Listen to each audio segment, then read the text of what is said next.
భారత్ ఒక్క దెబ్బ కొట్టింది. ఈరోజు నరేంద్ర మోదీ దౌత్యపరంగా కొడుతున్నటువంటి దెబ్బలకి పాకిస్తాన్, బంగ్లాదేశ్ విలవిల్లాడిపోతున్నాయి. అయితే అది కావాలని కొట్టింది కాదు. అలాగని అమెరికా ఇప్పుడు సుంకాలు తగ్గించడం కూడా కాదు. ఈ దెబ్బ ఏంటంటే యూరోపియన్ యూనియన్ దేశాలతో భారత్‌తో యూరోపియన్ దేశాలు చేసుకున్నటువంటి ఒప్పందం ఏదైతే ఉందో ఈ ఎఫ్‌టిఏలో భాగంగా ఈ వాణిజ్య ఒప్పందాలు అమల్లోకి వస్తే మాత్రం పాకిస్తాన్‌లో జరుగుతున్నటువంటి వ్యాపారం, బంగ్లాదేశ్‌లో జరుగుతున్నటువంటి వ్యాపారానికి భారీ దెబ్బ పడుతుంది. ఇప్పటికే పాకిస్తాన్ $10 బిలియన్ వ్యాపారం చేసుకుంటుంది యూరప్ దేశాలకి. ఎందుకంటే పాకిస్తాన్‌కి జీఎస్పీ హోదా ఉంది, బంగ్లాదేశ్‌కి ఏమొచ్చేసి ఎల్డీఎస్ హోదా ఉంది. అందువల్ల ఈ రెండు దేశాలకి ఎటువంటి సుంకాలు లేకుండా యూరప్ దేశాలు అవకాశాలు ఇవ్వడం వల్ల ఈ రెండు దేశాలు ఇంచుమించు $15 బిలియన్ వ్యాపారం చేసుకుంటుంది.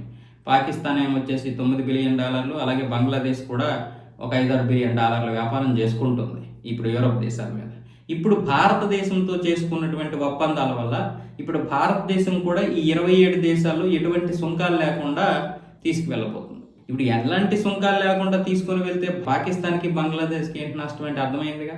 మన దేశంలో తయారవుతున్నటువంటి వస్తువుల యొక్క నాణ్యత ఎక్కువ ఉంటుంది, పైగా ఉత్పత్తి బాగుంటుంది. సో దీనివల్ల వస్తువు చూడడానికి బాగుంటుంది, అలాగే నాణ్యత బాగుండడం వల్ల ఈరోజు బంగ్లాదేశ్, పాకిస్తాన్ నుంచి వస్తున్నటువంటి సేమ్ వస్తువులకు ఒకే ధర ఉన్నప్పుడు మన వస్తువులు మాత్రమే అక్కడ కొంటారు.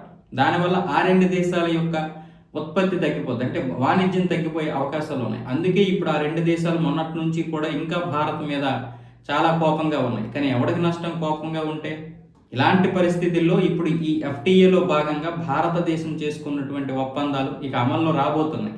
ఇవి అమలుకి వస్తే వాటి యొక్క గిరాకీ తగ్గిపోతే పరిస్థితి ఏంటి? మరొక వైపు టర్కీ కూడా మండిపోతుంది. టర్కీ ఏంటి?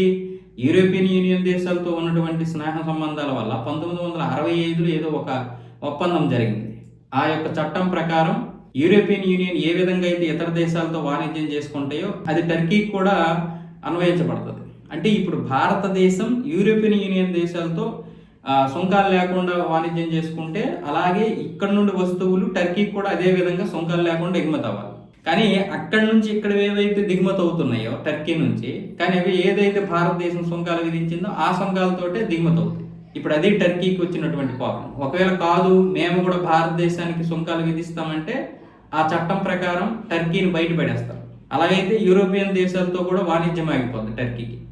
అందుకు ఇప్పుడు టర్కీ అటు అనలేక మళ్ళీ భారతదేశంతో ఒక 2-3 నెలలు పోయిన తర్వాత వచ్చి కాలవేరానికి వస్తుంది. చూడండి, ఎప్పుడైతే యూరోపియన్ యూనియన్ దేశాలతో వాణిజ్యం ఇక మొదలవుద్దో ఆ మొదలైన తర్వాత టర్కీ కూడా వచ్చి కాలు పట్టుకుంటుంది. అయితే ఇక్కడ మనం బంగ్లాదేశ్, పాకిస్తాన్ కాలు పట్టుకోవాలా అని కాదు, లేదా పాకిస్తాన్ని, బంగ్లాదేశ్ని ఇబ్బంది పెట్టడానికి నరేంద్ర మోదీ గారి ఒప్పందాలు చేసుకున్నారంటే కాదు. ఆయన దేశం గురించి ఆలోచించి దౌత్యపరంగా ఈ ఒప్పందాలు చేసుకున్నారు. రేపు దేశం అభివృద్ధి చెందాలి. వీళ్ళతోటి వాళ్ళతోటి కయ్యానికి కాలు దూగితే అవ్వదు. కాబట్టి ఈరోజు అమెరికా సుంకాలు విధించినా ఒప్పుకున్నారు, అలాగే తగ్గించినా ఆయన ఒప్పుకున్నాడు. సరే నువ్వు విధించావు కదా, నీతో నాకు అసలు స్నేహమే అవసరం లేదని పక్కన పడేలేదు. ఆ దేశంతో అవసరం ఉంది, అన్ని దేశాలతో అవసరం ఉంది. ఎందుకు? చైనా ఈరోజు అన్ని దేశాలను కలుపుకుంటూ ముందుకెళ్ళి అభివృద్ధి చెందింది. అమెరికా కూడా సిగ్గు, లజ్జ, మానం వదిలేసింది కాబట్టి ఈరోజు అభివృద్ధి చెందింది. సో మనకు మాత్రం ఎందుకు? మన యొక్క ఆత్మాభిమానాన్ని మనం కాపాడుకుంటూనే మనం ఈరోజు అన్ని దేశాలతో కూడా ఒప్పందాలు చేసుకుంటాం. ఈరోజు అమెరికా దిగొచ్చిందా రాలేదా? కాబట్టి మన దేశాన్ని ముందుకు తీసుకువెళ్ళడానికే ఆయన ఉద్దేశం. అలాంటప్పుడు ఏంటంటే అప్పుడప్పుడు వీళ్ళకి దెబ్బలు తగులుతూ ఉంటాయి, అవి మొక్కలు అరుస్తుంటాయి కదా.